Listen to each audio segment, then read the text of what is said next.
Voilà, je vous propose de continuer avec les techniques qui vont nous être utiles dans l'écoute active. Alors, on a les questions ouvertes, on a les reflets, ou la reformulation, on peut avoir différentes manières de le dire, les silences qui seront importants aussi, la valorisation, et puis un petit mot sur les messages en jeu, est-ce qu'on va les utiliser ou pas. Alors, premier élément vraiment important dans l'écoute active, c'est les questions ouvertes. Donc les questions ouvertes, qui font la différence avec les questions fermées, eh bien, on se rappelle qu'une question fermée, c'est vraiment une question qui va entraîner une réponse brève, un oui ou un non, ou alors 2-3 mots. Ça pourrait être: depuis combien de temps fumez-vous du cannabis? Est-ce que vous buvez tous les jours? Est-ce que vous avez envie d'arrêter de fumer? On va avoir juste une réponse en oui ou en non, ou un chiffre. Une question ouverte, par contre, elle va inviter le sujet à élaborer une réponse. Quelle est votre histoire avec le cannabis? Que pouvez-vous me dire de votre consommation d'alcool? Quel est votre projet vis-à-vis de la cigarette? Donc, on voit bien que ça va entraîner directement des réponses beaucoup plus élaborées. Et donc, les questions ouvertes vont permettre ces réponses plus élaborées, et donc qui vont amener l'évocation. Elles sont utiles pour comprendre la personne et sa perspective, qu'est-ce qu'elle a envie de faire, qu'est-ce qu'elle a envie de développer. Ça permet aussi que la personne exprime vraiment ce qu'elle pense, donc on sera là dans l'acceptation et le non-jugement, et ça rend la personne active, et donc ça permet vraiment le partenariat, la collaboration. Par contre, les questions fermées qui amènent des réponses brèves, elles sont utiles pour obtenir une information précise, bien entendu, on ne va pas les supprimer complètement, mais elles amènent souvent la personne à exprimer ce qu'elle croit que le professionnel veut entendre. Ça peut aussi amener la personne sur une défensive ou être plus passive. Ça sera utile par contre quand on demande l'autorisation. Par exemple, est-ce que vous êtes d'accord que je vous explique telle ou telle chose? C'est une question fermée, mais qu'on va utiliser quand même. Alors, question ouverte, il y en a beaucoup, hein, ça peut être à quoi, de quoi, à quel point, dans quelle mesure, comment. Donc le comment, on va l'utiliser quand même très souvent.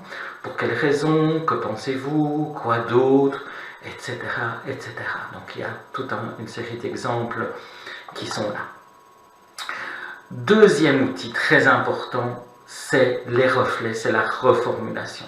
Et donc on a besoin, pour introduire ces sujets-là, de venir dans le modèle de Gordon, puisqu'en fait, tout simplement, quand on veut dire quelque chose, on va utiliser des mots et du non-verbal. La personne qui est en face de nous va entendre ce que l'on dit, elle va l'entendre, c'est le 3 qui est là, et elle va penser ce que l'autre a voulu dire. Et donc pour vérifier ça, on va utiliser l'écoute réflexive, qui est vraiment un raccourci dans la communication. Autre manière de présenter les reflets, la reformulation, c'est avec la profondeur de l'écoute réflexive. On a donc, par rapport au discours explicite, donc les mots que je dis, les mots qui seront entendus, on peut faire un reflet simple. J'ai vraiment difficile avec ma maladie, vous avez difficile avec votre maladie. C'est un reflet simple, on reprend ce que la personne a dit, soit avec les mêmes mots, soit avec des mots un peu plus élaborés. On est sur la partie visible de l'iceberg. Quand on va plus au fond de l'eau, on est dans le discours implicite, et qu'est-ce que la personne veut dire, et ce que moi j'ai compris. Et on va donc être dans les reflets complexes. J'en ai assez de prendre mon traitement tous les jours. Un reflet complexe, ça pourrait être: vous êtes vraiment à bout avec votre maladie. Alors, essayons de faire un reflet par rapport à cette phrase. Hein. J'ai vraiment difficile à prendre autant de médicaments tous les jours. J'ai l'impression de manger des pilules. En plus, je ne suis même pas certain que ça soit efficace. Donc, les reflets que l'on pourrait faire à ce moment-là, eh bien, ça pourrait être soit de prendre un reflet, comme on dit, simple. Vous avez vraiment difficile à prendre autant de médicaments, ou vous avez l'impression de manger des pilules, ou vous avez l'impression que ça n'est pas efficace. Donc ça, c'est des reflets simples. Si on veut aller plus loin avec un reflet complexe, on pourrait dire, par exemple, vous êtes à bout, ou vous n'en pouvez plus de gérer tous les traitements, ou vous avez l'impression que vous n'arriverez jamais à guérir, par exemple. Quand on veut faire un reflet, eh bien, on peut faire un petit exercice tout simple au fond. Vous pourriez dire, ce que j'aime bien chez moi, c'est que je suis calme. Quelqu'un en face de vous pourrait dire, tu ne t'énerves jamais. Et on pourrait le faire en question, tu ne t'énerves jamais, point d'interrogation. Un reflet, ça va être vraiment de le faire pas sous forme d'une question, mais d'un reflet. Donc, ce que j'aime bien chez moi, c'est que je suis calme. Est-ce que tu veux dire que tu ne t'énerves jamais? Eh bien, ça c'était une question. Un reflet, c'est tu ne t'énerves jamais. Et donc, un reflet a beaucoup plus de puissance qu'une question, puisqu'une question, on va dire oui ou non, alors qu'un reflet, ça va amener vraiment à ce que la personne puisse élaborer beaucoup plus. Donc, un reflet, c'est une affirmation qui va être validée ou non par la personne. Les reflets vont donc sonner comme des affirmations et pas comme des questions. Et donc, c'est pour ça qu'on va avoir un ton descendant en fin de reflet.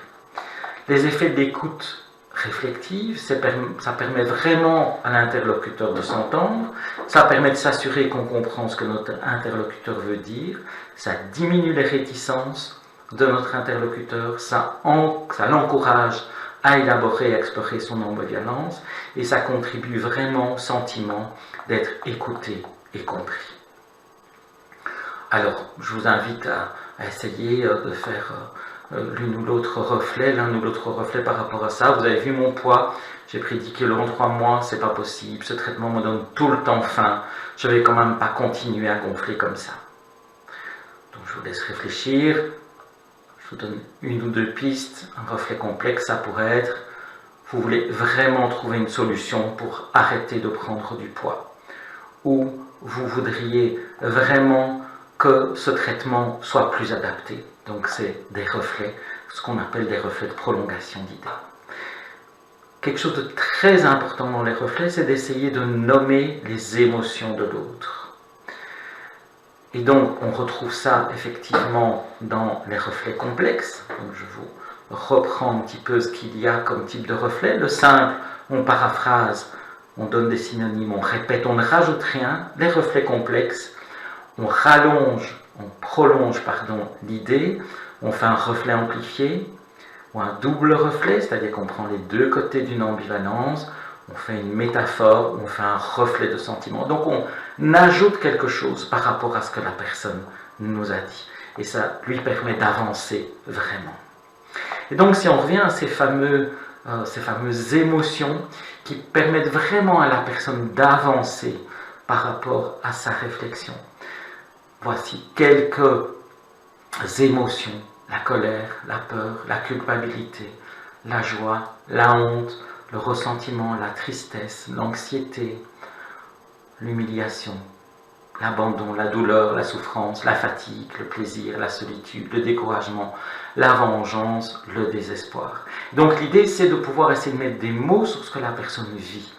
Donc là, ça pourrait être aussi, là vous êtes vraiment joyeux que votre diabète soit enfin équilibré, que vous ayez trouvé comment l'équilibrer vous-même. Dans les reflets, on n'est pas que dans des choses difficiles et négatives. Très important aussi, c'est les silences. On en a parfois peur et en même temps, quand on va faire silence, on va permettre vraiment à la personne d'être dans de l'introspection. Il permet au sujet de sentir qu'il a du temps pour s'exprimer. Et aussi, en faisant silence, on montre à la personne qu'on respecte ce silence et qu'il n'est pas pressé de conclure. Et que son rythme, que notre rythme est aussi celui de la personne qui est en face de nous. Et donc, on peut faire silence quand la personne est envahie par une émotion forte, quand le sujet passe d'un thème à l'autre, ou lorsque le sujet vient de comprendre quelque chose sur ce qu'il vit. La valorisation, c'est un des autres outils extrêmement importants dans l'écoute active.